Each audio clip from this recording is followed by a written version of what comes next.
చిగురించబోతుంది. గొప్ప దినాన్ని నువ్వు చూడబోతున్నావు. నీ యేసుకు సమస్తము సాధ్యమే. మార్నింగ్ దేవుని ప్రియ కుమారుడా, గుడ్ మార్నింగ్ దేవుని ప్రియ కుమార్తె, special good morning to you. ఈ ఉదయం దేవుడు నీతో మాట్లాడి చెప్తున్నాడు, ఆదం అవ్వ మోసపోయిన విషయాన్ని నీ జ్ఞాపకం చేస్తున్నాడు. ఆదం అవ్వ మోసపోయిన విషయం మనం గమనిస్తే, వారు మోసపోయిన దానికి కారణం ఎవరి మాట విన్నారు? నిజమా కాదు చెప్పండి? అవును, వారు సాతాను మాట విన్నారు. ఈరోజు దేవుని మాట కాకుండా వెలుపల ఎవరి మాట వింటున్నావో జాగ్రత్త ఉండాలి. అపవాది నిన్ను మోసపరచడానికి ఎన్నో మాటలు పలుకుతాడు. అది బెస్ట్, ఇది బెస్ట్, దాంట్లో చేయి, ఇందులో చేయి, మోసపూర్చే విషయాలు ఎన్నెన్నో అపవాది కలుగు చేస్తాడు. అవన్నీ ఎలా ఉంటాయి? అత్యాశ వైపు తీసుకెళ్ళిపోతాయి. అపవాది వచ్చే కోణం గమనించండి. ఇప్పుడు కూడా అవ్వకేం చెప్పాడు చెప్పండి? ఇగో ఈ పండు తింటే ఏమో చెప్పండి, నువ్వు దేవతలుగా అయిపోతారు, దేవుళ్ళుగా అయిపోతారు, మీ కన్నులు తెరవబడతాయి. ఇవన్నీ మీకు దేవుడు చెప్పలేదు. చూడు, దేవుడు ఒక అబద్ధికుడు ఎవరు చెప్పండి? సాతాను. కానీ ఎవరిని అబద్ధికుడిగా చేశాడు చూడండి, దేవుడు అబద్ధికుడిగా చేసేసాడు. ఈ ఉదయమున దేవుడు అన్నీ ఇస్తాడు. ఈ లోకం వైపు నుంచి ఆశించొద్దు. ఈ లోకం చెప్తే అక్కడ డబ్బులు ఇన్వెస్ట్ చేయి, ఇక్కడ డబ్బులు ఇన్వెస్ట్ చేయి, ఇక్కడ చేయి.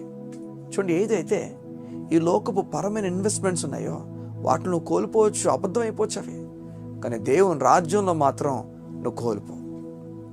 దేవుని రాజ్యంలో దేవుని పని కొరకు నువ్వు వాడబడు.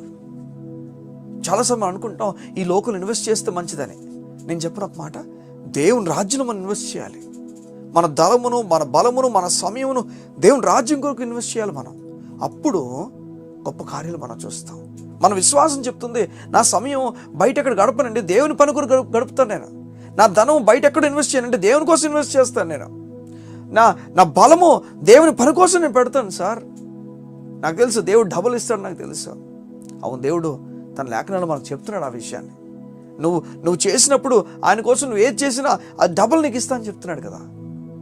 ఈ ఉదయం దేవుడు నీతో మాట్లాడి చెప్తున్నాడు, నీ జీవితంలో ఎవరెవరు మాటలు వినొద్దు. ఆ మాటలు వినడం వలన మనందరూ నేలకు పడిపోయాం. ఓ దేవునికి మహిమ. ఆ నేలకు పడిపోయిన మనతో మాట్లాడడానికి యేసు ఇదే నేలకు దిగి ఇప్పుడు ఆయన మాటలు అందించాడు మనందరికీ. మునుపట మనందరం ప్రవక్తల నోట్ల నుంచి మాటలు విన్నామట. అయితే ఆఖరి దినాల్లో తన కుమారుడే మనతో మాట్లాడుతున్నాడు, దేవుని లేఖనాలు చెప్తున్నాయి. సంగమా, ఈ ఉదయం దేవుడు నీతో మాట్లాడుతున్నాడు, యేసయ్య నీతో మాట్లాడుతున్నాడు. సూటిగా చెప్తున్నాడు, నేను నీతో మాట్లాడుతున్నాను, ఈ విషయాలు విన్న గొప్ప కార్యాలు నువ్వు చూస్తావు. నువ్వు పాపివి కాదు, నీతిమంతురాలువి. దేవుని పక్కన కూర్చొని పెట్టబడ్డావు. తన సొంత కుమారుడు నీకు ఇచ్చాడు. దేవుడు చెప్తున్నాడు, నా కుమారుడు నీకు దానంగా ఇచ్చేసాను. నువ్వు మరణించాలి, నీ పాప నిమిత్తం నువ్వు చనిపోవాలి, నా కొడుకుని చంపేసుకున్నా నేను నీకు బదులుగా. ఈ ఉదయం దేవుడు నీతో మాట్లాడి చెప్తున్నాడు, రా నా దగ్గరికి రా, గొప్ప కార్యాలు నువ్వు చూస్తావు. దేవుని రాజ్యపు విషయాల్లో మనం పని చేయడానికి ఇష్టపడాలి. సగం ఈ మధ్యకాలంలో దేవుని పని కొరకు నువ్వు ఏదైనా చేసావా? నీ సమయాన్ని, నీ బలాన్ని, నీ ధనాన్ని దేవుని రాజ్యం కోసం వెచ్చించావా? నిజమిది, వెచ్చించాలి. సమయాన్ని, ధనాన్ని, బలాన్ని దేవుని కోసం మనం పెట్టాలి.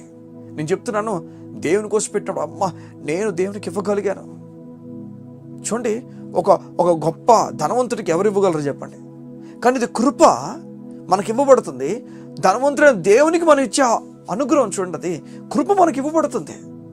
దేవుడు తన సేవ పరిచర్య గురించి మనం ఇచ్చినట్లుగా మన బలాన్ని, మన ధనాన్ని, మన జ్ఞానాన్ని మనం అన్నీ కూడా ఆయన కోసం వాడినట్లుగా దేవుడు మనకు అవకాశం ఇచ్చాడు. ఈ లోకం గురించి వాడుతున్నావేమో, నువ్వు దేవుని గురించి వాడడానికి ఇష్టపడు. గొప్ప కార్యాలు నువ్వు చూస్తావు. కళ్ళు మూసుకుంటావా? ఈ ఉదయం నీ గురించి, నీ కుటుంబం గురించి ప్రార్థన చేయడానికి ఇష్టపడుతున్నా. మా ప్రియ పరలోకపు తండ్రి, నీకు వందనాలు. ఈ ఉదయం నీ బిడ్డలు నీ గురించి, నీ పని గురించి ఎవరు మాట్లాడుతున్నా ఏది వినకుండా, ఈ లోకపు వ్యక్తులు మాట్లాడుతున్న, అపవాది వీరిని ప్రేరేపించి మాట్లాడుతున్న విషయాలు వీరు వినకుండా నీ మాటను విని నీ మాట ప్రకారం వీరు నడుచుదురుగాక, నిలబడుతురుగాక. నీ సహాయాన్ని నీ బిడ్డలకు ప్రకటించుచున్నాను. దేవుని కార్యాన్ని నీ బిడ్డలు చూచుదురుగాక. గొప్ప కార్యముతో నీ బిడ్డలు నడిపించండి యేసునామములో. మా తండ్రి, గొప్ప కార్యాలు నీ బిడ్డలు చూచినట్లుగా సహాయం అనుగ్రహించండి. ఏ విషయాలైతే నీ బిడ్డలు అలసిపోయి ముందుకు అడుగు వేయలేకపోతున్నారో, ఏ విషయాలైతే ఇది నేను వెళ్ళాలో వద్దో అర్థం కాక నలిగిపోతున్నాను. వాటన్నిటి విషయాల్లో నీ బిడ్డలను గొప్పగా నడిపించండి యేసునామములో. ఘనమైన కార్యాలు నీ బిడ్డలు జరిగించమని కోరుతూ యేసయ్య నామమున ప్రార్థించుచున్నాము తండ్రి.